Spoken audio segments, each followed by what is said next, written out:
listening to Good Girl Radio. You're listening to Good Girl Radio. This is GoodGirlRadio.com. This is GoodGirlRadio.com. I'm Cameo King, your host, Good Girl Radio, where every good girl has a confession. Welcome to Monday. I am excited about this show. I'm always excited about this show.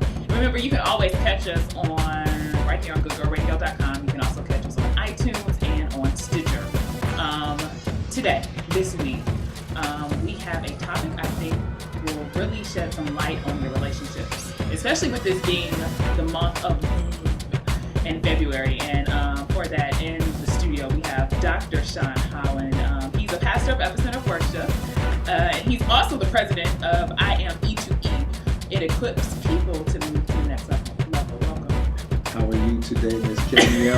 I'm good. How are you? Excellent. I'm excited to be in the studio once again. Welcome back, because you haven't been on in a while. I haven't. I didn't get the special invitation until a few days ago. But you here. That's all that matters. I'm here. That's all that matters. And so the reason why I asked you on is actually it dates back to about a year ago. You put something on your status and you had, I don't know how many comments, but I think it was like over 100 comments based on a few questions you asked in terms of men and their position in relationships, specifically marriage and the idea of commitment.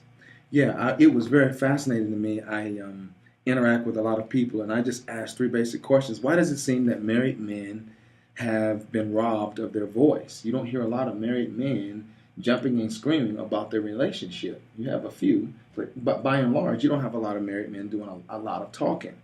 The second thing that I asked was what are married men thinking and why are they afraid to share what's really on their hearts?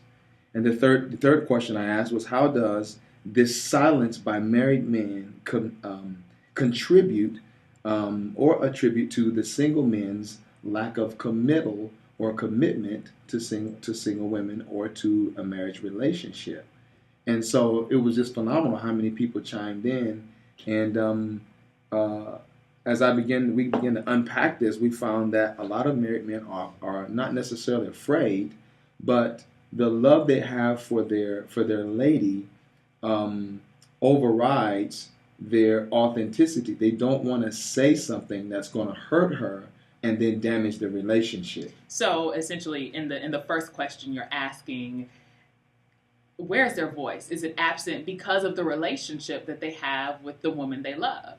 And so how do we get to that point of even feeling as though you don't have a voice in probably one of the most sacred relationships? I just think that we have to train our men, and men have to be honest, and we have to share our hearts in a way that it doesn't indict or blame the other partner. It's just really, this is what is on my heart. This is where I'm at.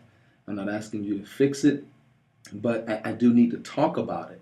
And men don't feel the freedom to unpack their hearts. So what typically happens when a man tries to unpack his heart? Sometimes it affects the way the woman views her own security inside of the relationship. So if I share and it affects your ability to relax and to feel at ease oftentimes, then I'm not going to share because now you're frantic or you're responding in a way that I do not need you to respond. So now you're uneasy. Now you're asking, what do we need to do? And so now you're going into fix-it mode and I'm just sharing. Mm-hmm. So one, it seems like deciphering the difference when you need to quote unquote fix it or when he is, and it seems like this can go both ways, but we're specifically talking about from the male perspective.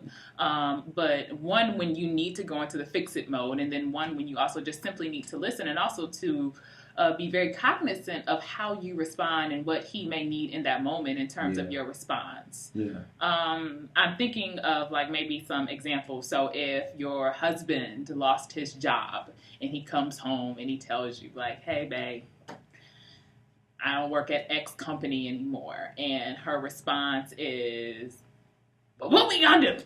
And I'm not saying it has to be an attitude that, I don't think that'll be my response. But but if you, in a sense, literally see her physical reaction in terms of anxiety. Yes.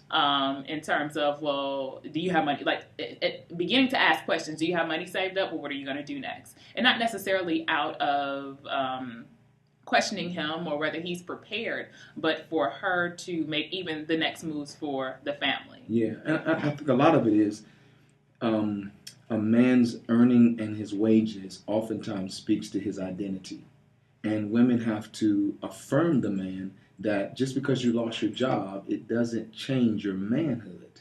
They're not tied together.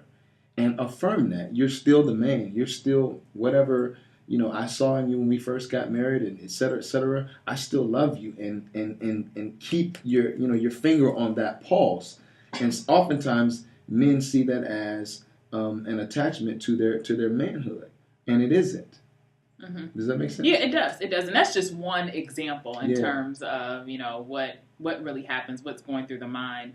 And so again, when there is this covenant between a man and a woman, and I would imagine in that type of relationship, it goes deep. So you have trust, you have a space of comfort, and depending on the nature of your relationship, you can really unmask. Yeah. You can really be naked emotionally, spiritually, like on every single level. But according to some of the responses that you've received, whether it's in your inbox, text messages, phone calls, or literally right on the status, no, the culture of relationships, especially when we talk about marital relationships, oftentimes the culture of the house is not set for the man to unpack, because the man still has to be the man at home. He still has to be the fixer, the protector, the provider, all of those different titles that are placed upon him. So I think it's important for the man and the woman inside of the relationship to set a culture where both persons can unpack freely without it teetering the relationship, without each one of them going into some kind of fix-it mode, but just dealing with the issue at hand and affirming each other's womanhood and her manhood and love for each other, if that makes sense. It does. So how do you begin to set that culture? And also knowing, what works and what doesn't work. So is there anything that indicates that, nope, that culture, that's not what it is in your relationship? It's not okay, or he doesn't feel comfortable to unpack. And even when I say that, not necessarily putting the blame or on the woman, but knowing that you do have a role in his ability and his comfort level to unpack. So what are the indicators? And I'm asking a twofold question. What are the indicators that says you don't have that culture set? And then how do you begin to set that culture? Well, I think this is how you know you don't have the culture set. Number one, the man does not freely give information. You have to dig it out of him. And so you're digging, and you're only getting a short response for your question. You know what I mean? I thought that was all men. It was just I didn't have the culture set in my relationship. You know what I mean? But see, that's how affairs start, because somebody's talking. He feels comfortable sharing with somebody, whether it's his boys or whomever. Everybody has to talk to somebody. So, are you digging the information out? That means maybe you haven't learned how to walk softly in his heart yet. You know what I mean? And so there has to be some other discussions and some time being spent with each other away, just investing in each other. I have a thing called the 3-minute drill, where every day you take out 3 minutes and you sit in front of each other and you hold hands. And for 3 minutes, you speak positive things that are in your heart about the other person.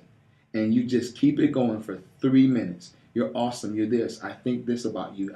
And you talk deep heart things. That builds that bridge of trust, so that when I do need to unpack something that potentially is a game changer, then I've got all of those things you said about me constantly rolling in my head. If you took 3 minutes a day and just build your communication bridge, you'll find it easier for each other to share those kinds of sensitive, intimate things. Okay, so we're going to take a break, and in part two, Dr. Holland, I really want to talk about what are men thinking when they're literally afraid to share what's going through their mind. So we'll be right back. This is GoodGirlRadio.com. Right here is Good Girl Radio. This is GoodGirlRadio.com.